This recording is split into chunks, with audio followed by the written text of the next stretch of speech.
वर्ष की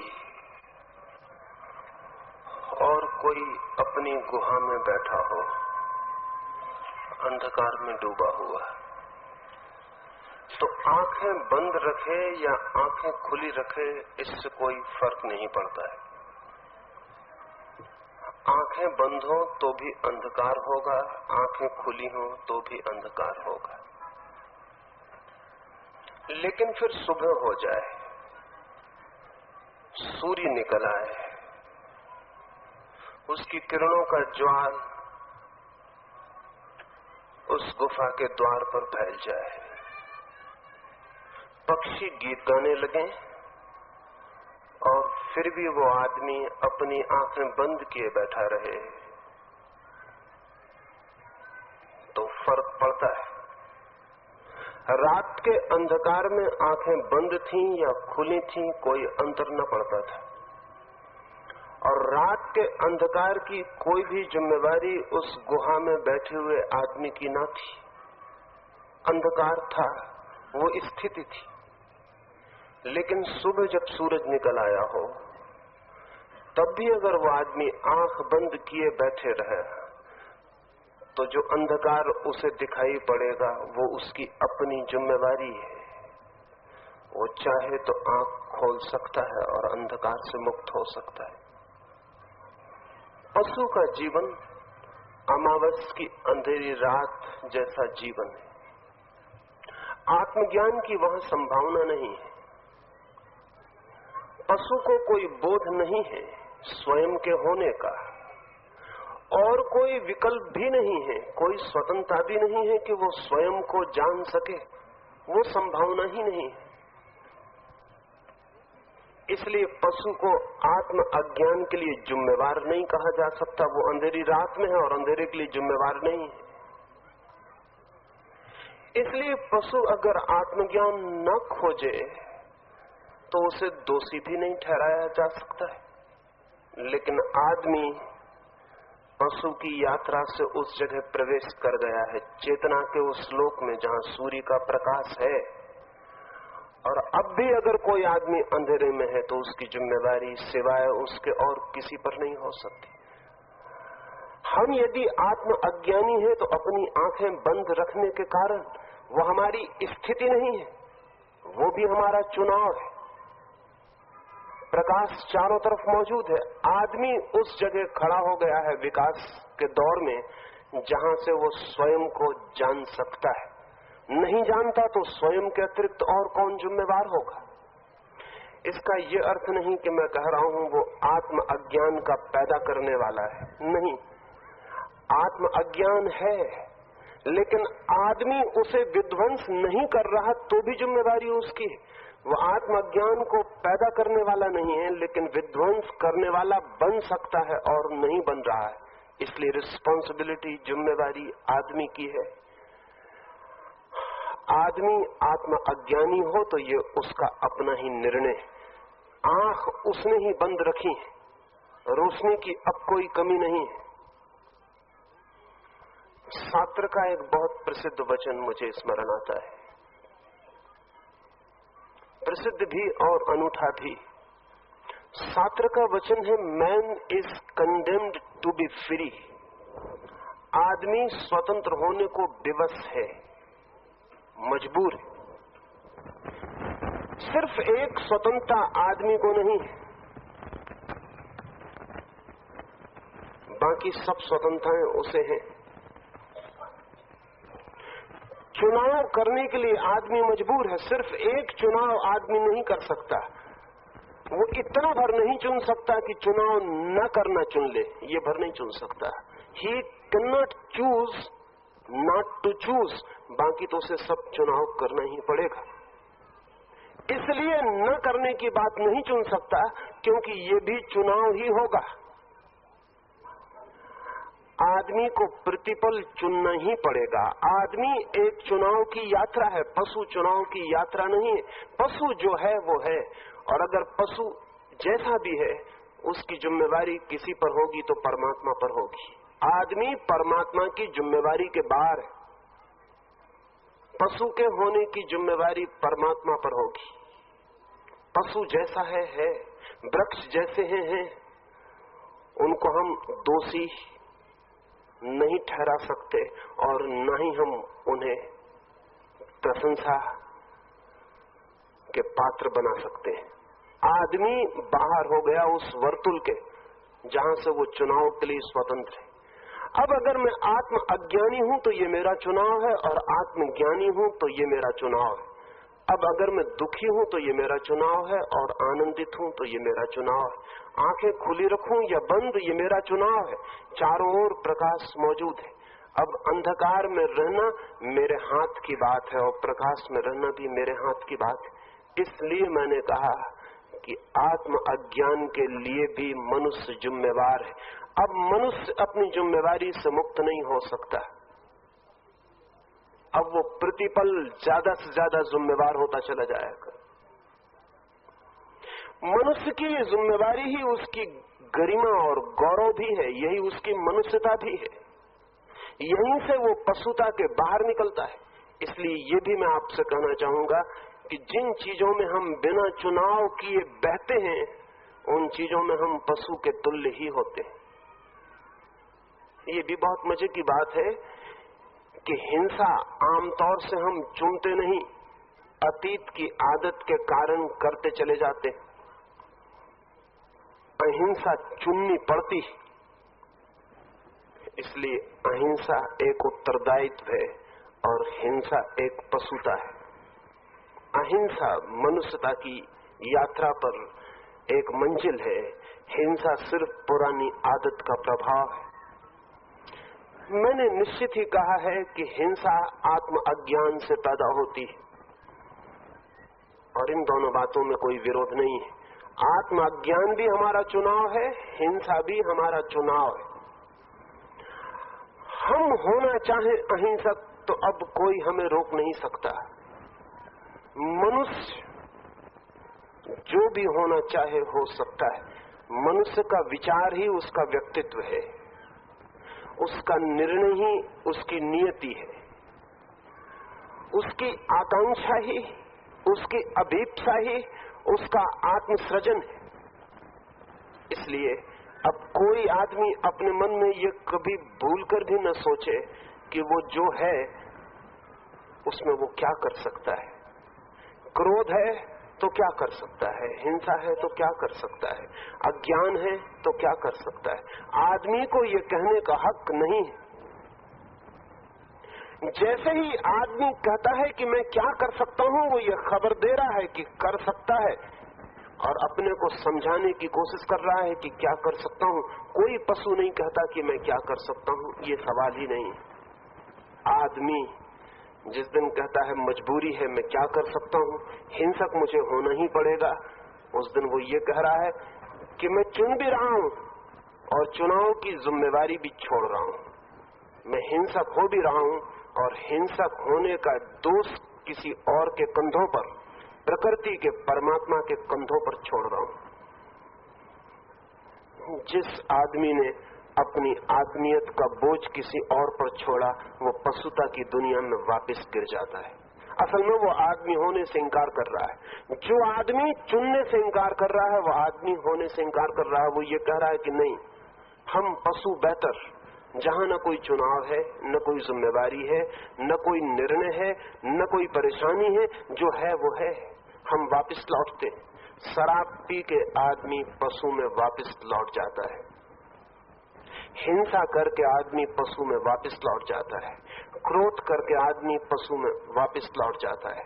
इसलिए क्रोध से भरे व्यक्ति को अगर देखें तो उसमें सिर्फ आदमियत की रूपरेखा भर दिखाई पड़ती है, आत्मा दिखाई नहीं पड़ती। हिंसा से भरी हुई आंखें देखें तो उसमें आदमी की आंखें नहीं दिखाई पड़ती।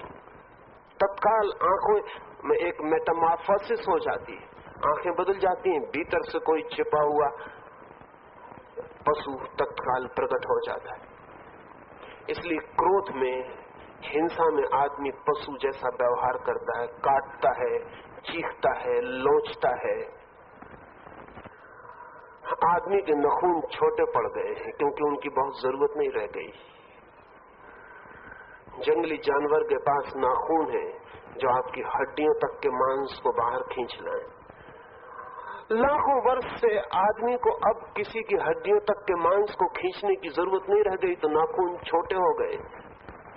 तो फिर आदमी को छुरी, भाले, बर्छियां बनानी पड़ी हैं। वो सब्स्टिट्यूट है जिनसे वो जानवर का काम ले ले, क्योंकि नाखून उसके पास अब छोटे पड़ गए। दांत उसके अब ऐसे नहीं रहे कि वो किसी के मांस को काट के बाहर निकाल ले, तो उसने हथियार, औजार बनाए, गोलियां बनाई हैं जो आदमी की छाती में चुभ जाए।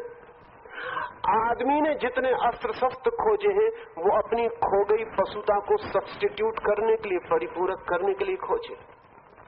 जो जानवरों के पास है वो हमारे पास नहीं है, तो हमें बनाना पड़ा है। निश्चित ही जब हमने बनाया है तो हमने जानवरों से बेहतर बना लिया है। किस जानवर के पास एटम बम, किस जानवर के पास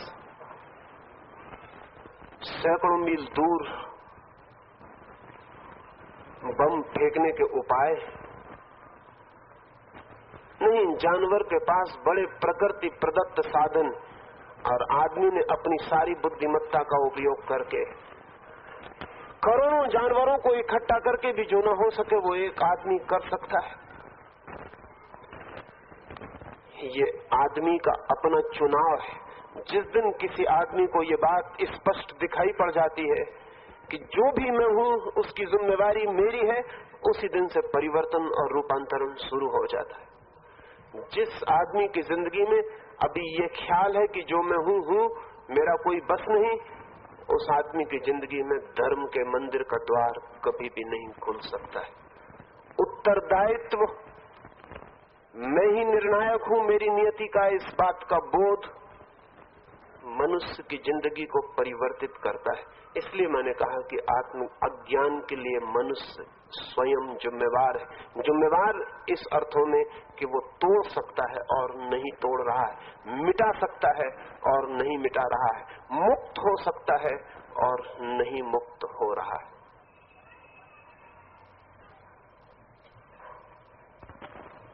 आचार्य श्री, कृपया समझाएं कि ध्यान साधना में हिंसक वृत्तियों का विसर्जन और उदात्तीकरण अर्थात डिसोल्यूशन और सब्लिमेशन किस प्रकार घटित होता है?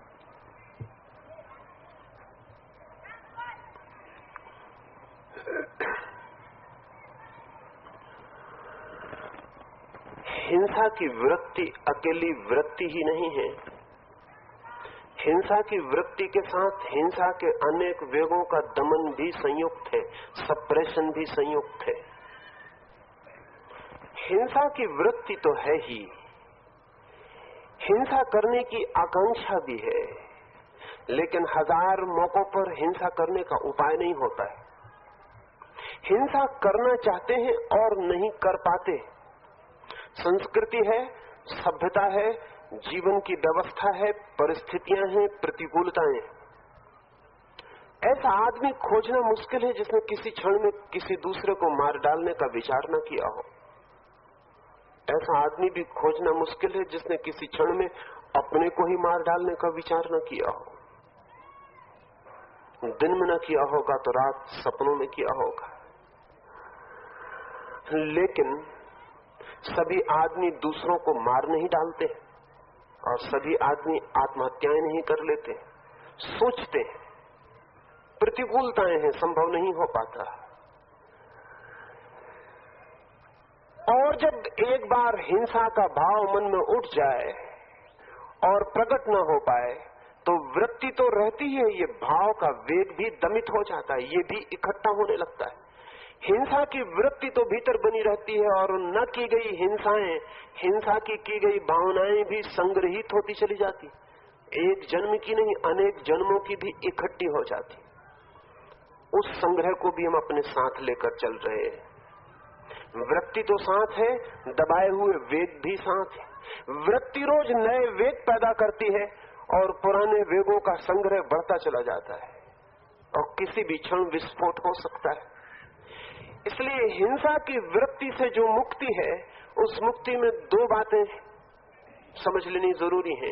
हिंसा की वृत्ति का तो विसर्जन होना ही चाहिए, हिंसा के दबे हुए दबाए गए वेगों का विसर्जन भी जरूरी है। हिंसा की वृत्ति मिटेगी तो मैं आने वाले भविष्य में हिंसा के वेगों को पैदा नहीं करूंगा, लेकिन मैंने जो अतीत में वेग दबाए हैं उनका विसर्जन, उनका रेचन, उनकी कैथारसिस भी होनी जरूरी है। महावीर ने बहुत सुंदर शब्द कैथारसिस के लिए प्रयोग किया है। पश्चिम में मनशास्त्री जिसे कैथारसिस कहते हैं, रेचन कहते हैं, महावीर ने उसे निर्जरा कहा है। वो बहुत अद्भुत शब्द है। निर्जरा का अर्थ है विदरिंग अवे। निर्जरा का अर्थ है किसी चीज का झड़ जाना, कोई चीज जो इकट्ठी है बिखर जाना। निर्जरा का अर्थ है अगर ऊपर धूल इकट्ठी हो गई है तो धूल के कणों को फेंक कर अलग कर देना। बहुत वेग हमारे भीतर इकट्ठे हैं, ध्यान में इनकी निर्जरा, इनकी कैथारसिस की जा सकती है और सिर्फ ध्यान में ही की जा सकती है। और कोई उपाय मनुष्य के दबे हुए वेगों की निर्जरा का नहीं, ध्यान में कैसे की जा सकती है। जब आपके मन में किसी को घूंसा मारने की इच्छा पैदा होती है, तब आप एक छोटा सा प्रयोग करके देखेंगे और बहुत हैरान होंगे। और ये प्रयोग मैं मजाक में नहीं कह रहा हूं, अमेरिका में एक बड़ी वैज्ञानिक प्रयोगशाला इस प्रयोग को आज कर रही है। कैलिफोर्निया में एक संस्था है एसालिन इंस्टीट्यूट, शायद अमेरिका में एक बहुत कीमती ऋषि आज मौजूद है, उस आदमी का नाम है पर्स। वो जिन लोगों के मन में बड़ी हिंसा है उनकी आंखों पर पट्टियां बंधवा देता है, तकिए उनके सामने रख देता है और कहता है मारो घूसे और समझो कि दुश्मन सामने है, जिसे तुम्हें मारना है उसी को मारो। पहले तो आदमी हंसता है कि तकिए को कैसे मारे, लेकिन किसी दूसरे आदमी को मारने में और तकिए को मारने में हाथ को कोई भी फर्क नहीं पड़ता है। और किसी आदमी को मारने में और किसी तकिए को मारने में खून में जो विष पैदा हो गया उसके निकलने में भी कोई फर्क नहीं पड़ता है। दूसरा आदमी भी तकिए से ज्यादा और क्या है। तो पर्स अपने हिंसक मरीज को कहेगा कि मारो तकिए को, पहले वो हंसेगा, लेकिन पर्स कहेगा हंसो मत मारो। वो कहेगा क्या मजाक करते हैं, लेकिन पर्स कहेगा छोड़ो मजाक ही सही, लेकिन मारो। वो तकिए को मारना शुरू करेगा और थोड़ी देर में आसपास खड़े लोग देख के हैरान होंगे कि न केवल मारने में उसकी गति आ गई, न केवल वो तकिए से जूझने लगा, न केवल तकिए से वो दुश्मनी निकाल रहा है, वो तकिए को चीरेगा, फाड़ेगा, मुंह से काट डालेगा, तकिए के टुकड़े टुकड़े कर देगा। और जिन लोग को भी इन प्रयोगों से गुजरना पड़ा है वो प्रयोग के बाद कहेंगे मन बहुत हल्का हो गया है, इतना हल्का कभी भी नहीं था। ये पर्स क्या कह रहा है? ये कह रहा है कि तुमने अब तक हिंसा सकारण निकाली है, किसी पर निकाली है, अब तुम हवा में निकाल लो, किसी पर मत निकालो, क्योंकि जब भी किसी पर निकाली जाएगी तो उसकी प्रतिक्रियाएं होंगी। अगर मैं किसी को घूंसा मारूंगा तो ये घूंसा आकाश में खो नहीं जाएगा, ये अंतरिक्ष इसको एब्जॉर्ब नहीं कर लेगा। जिसको घूंसा मारूंगा वो इसका उत्तर देगा, आज देगा, कल देगा, परसों देगा, प्रतीक्षा करेगा, लेकिन उत्तर देगा। और जब मैं किसी को घूंसा मारूंगा, हो सकता है वो बुद्ध जैसा, महावीर जैसा कोई आदमी हो और उत्तर ना भी दे, तो भी जैसे ही मैं किसी को घूंसा मारूंगा मेरे मन में भी प्रतिक्रिया और पश्चाताप होगा। और क्रोध ही बुरा नहीं है, पश्चाताप भी उतना ही बुरा है, क्योंकि पश्चाताप उल्टा हो गया क्रोध है। पश्चाताप शीर्षासन करता हुआ क्रोध है, पश्चाताप भी उतना ही बुरा है। असल में पश्चाताप करके आदमी फिर से क्रोध करने की तैयारी के अतिरिक्त और कुछ भी नहीं करता है। जब एक आदमी रिपेंट करता है और कहता है बहुत बुरा हुआ कि मैंने क्रोध किया, तब वो अपने मन को ये समझा रहा है कि मैं इतना बुरा आदमी नहीं हूं, एक बुरा काम हो गया, ये दूसरी बात है। पश्चाताप करके वो अपने अच्छे आदमी को वापस पुनर्स्थापित कर रहा है, वो रीएस्टेब्लिश कर रहा है अपनी पुरानी इज्जत को अपनी आंखों में। और जैसे ही पुनर्स्थापित हो जाएगा, कल फिर घूंसा मारने के लिए तैयार हो जाएगा, परसों फिर पश्चाताप, फिर घूंसा। क्रोध और पश्चाताप का एक दुष्ट चक्र घूमता रहेगा। और जब हम किसी व्यक्ति को घूंसा मारते हैं तो न केवल पश्चाताप होता है बल्कि वो घूंसे का उत्तर देगा इसकी पुनः तैयारी शुरू हो जाती है। इसलिए हिंसा फिर एक दुष्ट चक्र बन जाती जिसके बाहर निकलना मुश्किल हो जाता। लेकिन तकिए को अगर एक आदमी घूंसा मार रहा है तो ये कुछ भी नहीं घटता। तकिए को घूंसा मारने में निर्जरा हो रही है। पर्स तकिए को घूंसा मारने को कह रहा है क्योंकि जिस दुनिया में हम रह रहे हैं वो बहुत ऑब्जेक्टिव हो गई। महावीर 2500 साल पहले थे, वो कहते हवा में ही घूंसा मार दो, तकिए की क्या जरूरत है। लेकिन हम कहेंगे हवा में घूंसा, तकिए को तो फिर भी मारने जैसा लगता है, वो आदमी की पीठ जैसा लगता है, पेट जैसा लगता है। तकिए को घूंसा छुएगा तो ऐसा ही लगेगा कि किसी को छुआ। थोड़ा सा तो तकिया भी उत्तर देगा।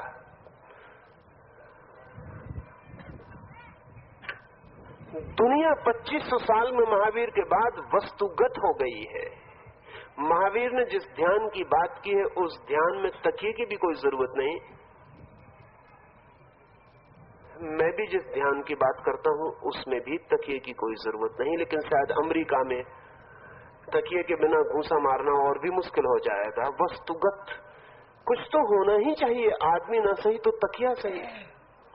महावीर तो तकिए को भी मारने को मना करेंगे। वो तो अगर कहेंगे पर्स को तो उससे कहेंगे कि इसमें भी थोड़ी सी हिंसा हो रही है। ये आदमी तकिए में अपने दुश्मन को प्रोजेक्ट कर रहा है। कोई दुश्मन नहीं है जिसको चोट पहुंच रही, लेकिन इस आदमी को किसी को मारने का मजा और रस आ रहा है। ये रस भी हिंसा की धारा को थोड़ा ना बहुत जारी रखेगा। इससे हिंसा की पूर्ण निर्जरा नहीं हो जाएगी। इसलिए पर्स की लेबोरेटरी से गए लोग 2-4-6 महीने बाद फिर वापस आ जाएंगे और कहेंगे हिंसा फिर मन में इकट्ठी हो गई, अब फिर उनको तकिया चाहिए और फिर उनको मारना पड़ेगा। ध्यान की प्रक्रिया कहती है कि आप किसी की फिक्र छोड़ दें, सब्जेक्टिव वायलेंस कर लें। सब्जेक्टिव वायलेंस का मतलब अपने साथ हिंसा कर ले नहीं। सब्जेक्टिव वायलेंस का मतलब सिर्फ हिंसा को हो जाने दें, बिना किसी ऑब्जेक्ट के, बिना किसी विषय के, बिना किसी वस्तु के। एक आदमी ध्यान में चीख मार के चिल्लाए, घूंसे मारे, नाचे, कूदे, तो उसके भीतर जो हिंसा के दबे हुए वेग हैं उनकी निर्जरा होती, वे गिर जाते। एक घंटे भर के किसी भी दिन प्रयोग के बाद आप इस बात का अनुभव कर सकते हैं कि आपके भीतर के दबे हुए वेग उड़ गए, आप हल्के होकर कमरे के बाहर आ गए। उस दिन दिन भर आप क्रोध न कर पाएंगे उतनी आसानी से जितनी आसानी से कल किया था। उतनी आसानी से किसी को घूंसा न बांध लेंगे जितनी आसानी से सदा बांधा था। वही कारण जो कल आपकी आंखों को लाल खून से भर देते, आज आपकी आंखों को झील की तरह नीला ही छोड़ जाएंगे। और एक हंसी भी अपने पे आनी शुरू होगी कि जो हिंसा ऐसे ही निर्जरा हो सकती थी, उसे अकारण ही मैंने दूसरों को पीड़ा देकर दुष्ट चक्र निर्मित किए, विशियस सर्कल बनाए। महावीर एक गांव के पास खड़े थे और कुछ लोगों ने आके उन्हें बहुत पीटा। किसी ने उनके कान में खिलियां ठोक दी। वे खड़े देखते रहे। पीछे किसी ने उनसे पूछा कि आपने कुछ भी ना कहा, आप कुछ तो बोलते, इतना तो कहते कि अकारण मुझे क्यों मार रहे हो। तो महावीर ने कहा अकारण वे नहीं मार रहे थे, उनके भीतर मारने की बात का जरूर ही कोई कारण रहा होगा। हो सकता है मुझसे संबंधित न हो कारण, लेकिन उनके भीतर तो कारण रहा ही होगा। और फिर मैंने सोचा कि वे मुझे ही मार लें तो बेहतर, वे किसी दूसरे को मारेंगे तो बिना मार का उत्तर पाए वापस न लौटेंगे। उनकी हिंसा की निर्जरा हो जाए तो मुझसे बेहतर आदमी उन्हें खोजना मुश्किल है। महावीर तकिए की तरह ही व्यवहार किए उन लोगों के साथ। ध्यान में दबे हुए समस्त वेगों की निर्जरा होती है, वे चाहे हिंसा के हों, चाहे क्रोध के हों, चाहे काम के हों, चाहे लोभ के हों। ध्यान में समस्त दबे वेगों की निर्जरा होती है और जब वेग की निर्जरा हो जाए, जब सप्रेस्ड दबी हुई शक्तियां बिखर जाएं, तो व्यक्ति को छुटकारा पाने में बड़ी आसानी हो जाती। जब किसी के घर की तिजोरी का सारा धन फेंक जाए तो तिजोरी को फेंकने में बहुत देर नहीं लगती। तिजोरी को तो आदमी बचाता ही इसलिए है कि उसके भीतर जो धन इकट्ठा है। अगर धन तिजोरी का सारा बांट दिया गया हो तो तिजोरी को दान करने में बहुत कठिनाई नहीं पड़ती।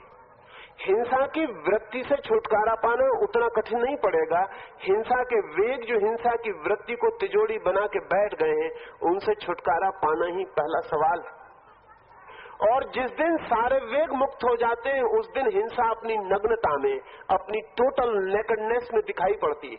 और जब कोई व्यक्ति हिंसा को उसकी पूरी नग्नता में देखने में समर्थ हो जाता है, तो एक क्षण भी हिंसक नहीं रह सकता, क्योंकि हिंसा को उसकी पूरी नग्नता में देखना, उससे मुक्त हो जाना है। वो इतनी पीड़ा है, वो इतनी कुरूपता है, वो इतनी गंदगी है कि उसमें कोई एक क्षण भी रुकने को राजी नहीं होगा।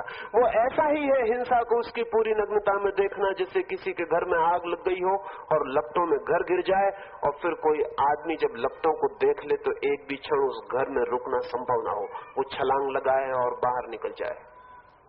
ठीक ऐसे ही हिंसा की लपटों में घिरा आदमी बाहर कूद पड़ता है। लेकिन हिंसा की लपटें दिखाई नहीं पड़ती, क्योंकि हिंसा की वृत्ति और स्वयं के बीच में न मालूम कितनी परतें हैं दबे हुए वेगों की। उन वेगों के कारण हिंसा की वृत्ति का दर्शन नहीं हो पाता। उसके कारण नेकेड वायलेंस दिखाई नहीं पड़ती। उसके कारण हमेशा ही हमें यही दिखाई पड़ता है कि हिंसा भी हमारी मित्र है, क्योंकि हिंसा का हमें उपयोग करना है। कल कोई दुश्मन होगा, कल कोई हमला करेगा, तो जवाब कैसे देंगे? वो जो बीच में दबे हुए वेग हैं, उनकी लंबे धुएं की परत के कारण हिंसा की नग्नता दिखाई नहीं पड़ती। ध्यान वेगों से मुक्ति दिलाकर हिंसा का आमना सामना एनकाउंटर करा देता है। और जिस आदमी ने भी हिंसा को देख लिया, वो अहिंसक हो गया। जिस आदमी ने भी हिंसा को पहचान लिया, उसके हिंसक होने के फिर उपाय नहीं रह जाते। कोई भी आदमी जान के नरक में उतरने को कभी राजी नहीं होता है। और अगर कभी कोई नरक में उतरता है तो वो नरक को स्वर्ग समझकर ही उतरता है।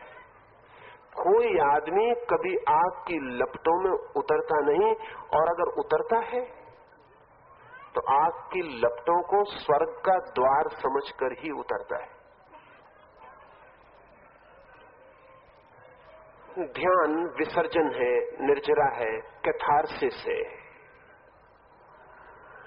ध्यान का अर्थ है आपके भीतर जो हो रहा है उसे अकारण प्रकट हो जाने दें, किसी पर नहीं, शून्य में।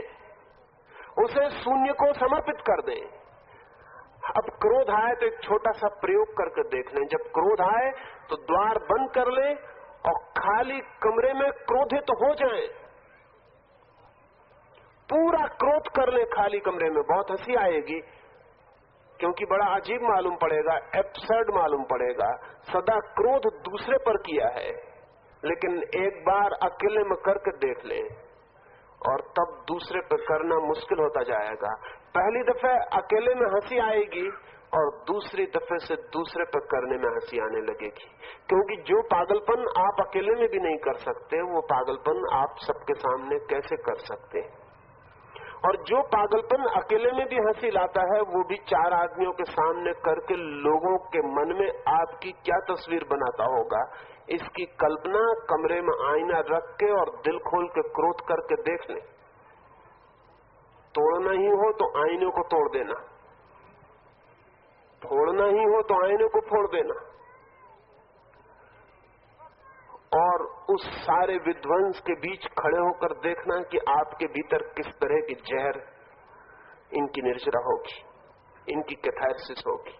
ये गिर जाएंगे और इनके गिरने के बाद आप अपनी हिंसा को देखने में समर्थ हो सकते हैं। हिंसा से मुक्ति के लिए हिंसा का दर्शन अनिवार्य है।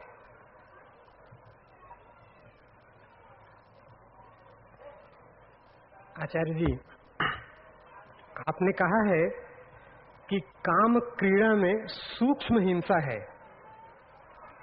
लेकिन क्या संभोग दो व्यक्तियों के परस्पर संपर्क से बायोलॉजिकल सुख पैदा करने का आयोजन नहीं है? क्योंकि इस घटना के सुख में दोनों भागीदार होते हैं, इसलिए क्या इसमें म्यूचुअल परस्पर सहानुभूति व प्रेम आधार